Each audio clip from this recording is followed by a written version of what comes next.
விவசாய தோழர்களுக்கு மனமார்ந்த வணக்கங்கள். இன்னைக்கு நம்ம ரத்னவேல் ஐயாவுடைய தோட்டத்துக்கு தான் வந்திருக்கோம். ஐயா செண்டுமல்லி விவசாயம் பண்ணிட்டு இருக்காரு. இந்த செண்டுமல்லி விவசாயத்துல என்னெல்லாம் செய்யலாம், என்ன செய்யக்கூடாது, என்ன செஞ்சா லாபம் எடுக்கலாம் அப்படிங்கறத பத்தி நிறைய விஷயங்கள் அவர்கிட்ட கேட்டு தெரிஞ்சுக்கலாம். வாங்க வீடியோக்குள்ள போகலாம்.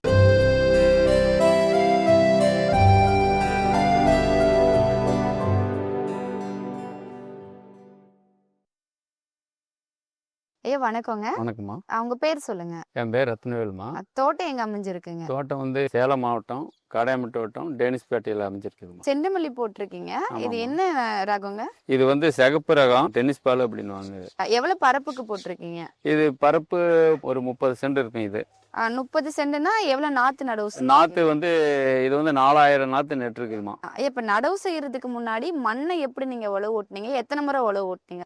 5 கிலோ போட்டு நல்லா 2 சால் 3 சால் புழுதி கிளப்பி விட்டு சரிங்க. அப்புறம் ரொட்டாட்டர் ஓட்டி விட்டு அப்படியே அதில் ட்ரிப் இழுக்கணும். சரிங்க. ட்ரிப் இழுத்து 4 அடிக்கு ஒரு ட்ரிப் இழுத்து 2 சைடும் ஒரு அடிக்கு ஒன்று சொட்டுறது, இந்தான ஒன்று இந்தான ஒன்று இந்த மாதிரி நடவு செய்யணும். அடி உரங்கள் ஏதாவது கொடுத்தீங்களா? அடி உரம் இன்னும் பெருசாக கொடுக்கலாமா, எருவு தான் போட்டோம்.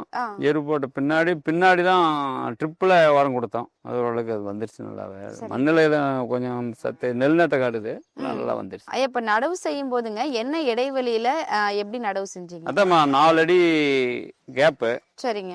அதுக்கு ஒரு ட்ரிப்பு, ஒரு அடிக்கு ஒன்று சொட்டுறது. ஒரு சொட்டுற இடத்துக்கு இந்தாண்ட ஒன்று இந்தாண்ட ஒன்று மாற்றி மாற்றி நடவு போட்டுருக்கு. சரிங்க. தண்ணி தண்ணி எப்ப கொடுத்தீங்க? நடக்குள்ளே தண்ணி விட்டு தான் நடணும். திரும்ப மக்கா நேரத்து தண்ணி விடணும். ஒரு 2-3 நாளைக்கு கொஞ்ச நேரம் விடணும். ஒரு 1/2 மணி நேரம் 1 மணி நேரம் விடணும். அப்பதான் அந்த உயிர் பிழைக்கும் அந்த செடி. அப்புறம் உயிர் பிழைச்சிக்கிச்சுன்னா அது அப்புறம் நம்ம வாரத்துக்கு ஒரு தண்ணி, ஒரு 4 நாளைக்கு ஒரு தண்ணி கூட விடலாம். இப்ப நடவு செய்யறதுக்கு எந்த நேரம் சரியா இருக்குங்க? நடவு செய்யறது என்னைக்கு நடவு செஞ்சாலும் எந்த நாத்தா இருந்தாலும் சரி, சாயந்தரம் ஒரு 3 மணிக்கு மேலே 6 மணி, 3 மணிலேருந்து நம்ம 6 மணி மட்டும் நடவு செய்யலாம். அது நல்லா இருக்கும், நல்லா அருமையா நல்லா வரும். அப்ப நடவு செஞ்சதுக்கு அப்புறம் எத்தனை நாளைக்கு ஒரு முறை தண்ணி கொடுக்குறீங்க செடிக்கு? இந்த நடவு செய்யக்குள்ள தண்ணி விடுவோம். மக்கா நேரத்து உயிர் தண்ணி விடுவோம். திருப்பி 3ஆவது நேரத்தும் கொஞ்சம் விடுவோம். அப்புறம் அந்தாண்ட கொஞ்சம் செடி நல்லா தெளிவா வந்துருச்சுன்னா நம்ம 4 நாளைக்கு ஒரு தண்ணி, இது மழை பெஞ்சுன்னா ஒரு 8 நாளைக்கு ஒரு தண்ணி, அந்த மாதிரி தண்ணி தேவைப்பட்டால் மட்டும்தான் விடணும். தேவையில்லாத விட்டோம்னா அது செடி டேமேஜ் ஆகும், எதனா ஆளுகள் வரும், அது மாதிரி அது மாதிரி வந்து ஓவர் தண்ணி விட்டோம்னா. இப்ப களை வந்து எத்தனை நாளைக்கு ஒரு முறை எடுக்கிறீங்க? நட்டு ஒரு 25 நாள் கழிச்சு ஒரு களை அப்படியே லேசா அப்படியே சுரண்டி விட்டுருவோம். அப்படியே கொத்தல சுரண்டி எடுத்துருவோம். அப்புறம் 25 நாளைக்கு பின்னாடி கொஞ்சம் உரங்கரம் அந்த ட்ரிப்பில் விட்டோம்னா செடி வளர்ந்த பின்னாடி 20 நாள் கழிச்சு மண் அணைச்சிடணும். அப்ப எல்லாம் மொக்கு விட்டுக்கோம்ப, செடி அப்பதான் சாயாது. களை எடுக்கப்போயே நீங்க மண் அனுப்பி ஃபர்ஸ்ட் வந்து ஒரு தரம் லேசா தான் சொல்லணும். சின்ன செடியா இருக்குள்ள லேசா தான் அப்படியே செடிக்கு டேமேஜ் இல்லாத அப்படியே களை மட்டும் எடுக்கணும். சரிங்க. அடுத்த தாரம் வெட்டக்குள்ளதான் மண் அணைச்சு நல்லா கொத்தி மண் அணைக்கணும். அதாவது உரங்கள் என்னென்ன வளர்ச்சி உரங்கள் எல்லாம் கொடுத்துட்டு இருக்கு? வால் 90 கொடுப்போம். சரிங்க. 12-0-60 அப்படின்ற உரம் கொடுப்போம். ஒரு ஏக்கரா இருக்குதுன்னா 5-5 கிலோ ஒரு 2-3 தாரம் விட்டா போதும். அளவுக்கு மீறியும் விட்டாலும் சுகப்படாது.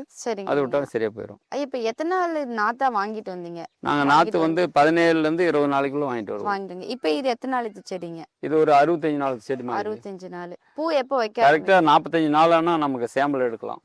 சரிங்க. நல்லா குரோத் நல்லா கரெக்டா செடி மண் நல்லா இருந்து கரெக்டா வந்தா 45 நாள்ல நம்ம அறுவடை பண்ணலாம். இப்ப அறுவடை ஏற்கனவே பண்ணிருக்கீங்களா? இது அறுத்தா 4வது அறுவடை, 3 தாரம் அறுத்தாச்சு. சரிங்க. எத்தனை அறுப்பு எதிர்பார்க்கறீங்க?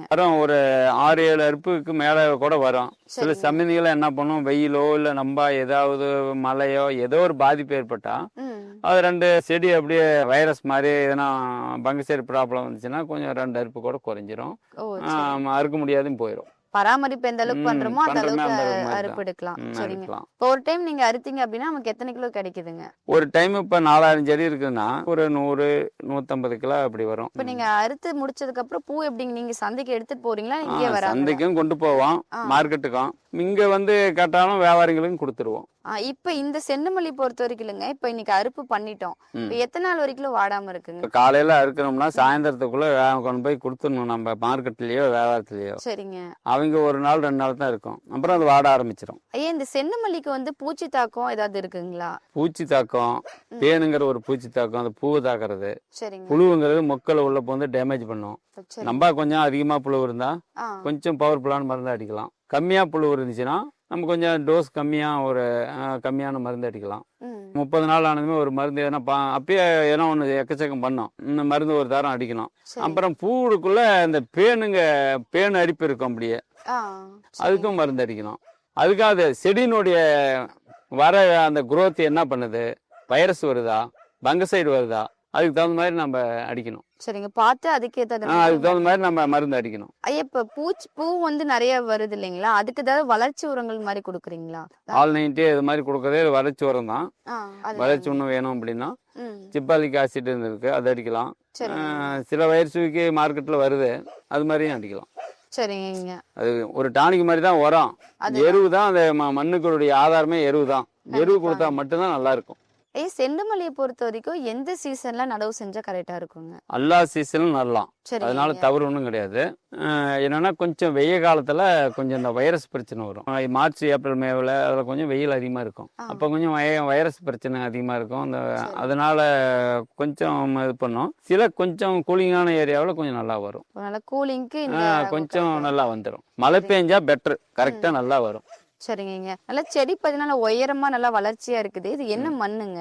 இது இது மணல் கலந்த வண்டல் மண், வளமான மண். நல்லா ஒரு கிராப்புக்கும் ஏற்ற மண், அது நல்லா வரும். சரிங்க. பூ நல்லா பந்து மாதிரி இருக்குங்க.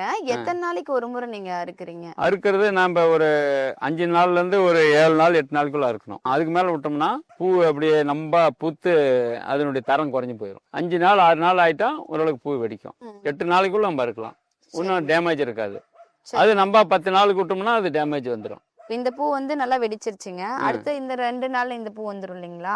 அதனால ஒரு நாள் விட்டு ஒரு நாள் அப்படியா இருக்கு? அப்படிலாம் இல்ல, ஒரு நாள் அறுத்துட்டோம்னா திருப்பி அடுத்த ஒரு 6வது 7வது நாள் தான் இருப்போம். இடையில வந்து ஒரு வாரமே வந்து ஆமா, ஒரு வாரமே வந்தா தான் அறுக்க முடியும். இவ்வளவு நேரம் செண்டுமல்லி விவசாயம் எப்படிலாம் பண்ணலாம் அப்படிங்கிற நிறைய விஷயங்கள் எங்களோட பகிர்ந்துக்கிட்டீங்க. எங்களுக்கு ரொம்ப பிரயோஜனமா இருந்துச்சு. கண்டிப்பா நேயர்களுக்கு பிரயோஜனமா இருக்குங்க, விவசாயிகளுக்கு பிரயோஜனமா இருக்கும். மென்மேலும் உங்களுடைய விவசாய முறைகள்லாம் பெருகணும் அப்படின்னு சொல்லிட்டு என்னுடைய டாக்டர் விவசாயம் யூடியூப் சேனல் மூலம் மனமார்ந்த வாழ்த்துக்களை தெரிவித்துக்கிறேன். நன்றிங்க. நன்றிமா. இவ்வளவு நேரம் ரத்தினவேல் ஐயா செண்டுமல்லி விவசாயத்தை பத்தி நிறைய விஷயங்கள் நம்மளோட பகிர்ந்துக்கிட்டாரு. ரொம்ப பிரயோஜனமா இருந்துச்சு. இது மாதிரி செண்டுமல்லி நாற்றுகள் உங்களுக்கு வேணும் அப்படின்னா நம்மளுடைய டாக்டர் விவசாயம் நாற்று பண்ணையிலயும் அவைலபிளா இருக்கு. அது மட்டும் இல்லாம காய்கறி பயிர்களான தக்காளி, மிளகாய், கத்திரி மற்றும் பப்பாளி, G9 வாழை கூட அவைலபிளா இருக்கு. உங்களுக்கு வேணும் அப்படின்னா டிஸ்கிரிப்ஷன்ல கான்டாக்ட் நம்பர் கொடுத்துருக்கோம், நீங்க கால் பண்ணி ஆர்டர் பிளேஸ் பண்ணிக்கலாம். மேலும் விவசாயம் சார்ந்த தகவல்களுக்கு எங்களுடைய சேனலை சப்ஸ்கிரைப் பண்ணிக்கோங்க. நன்றி.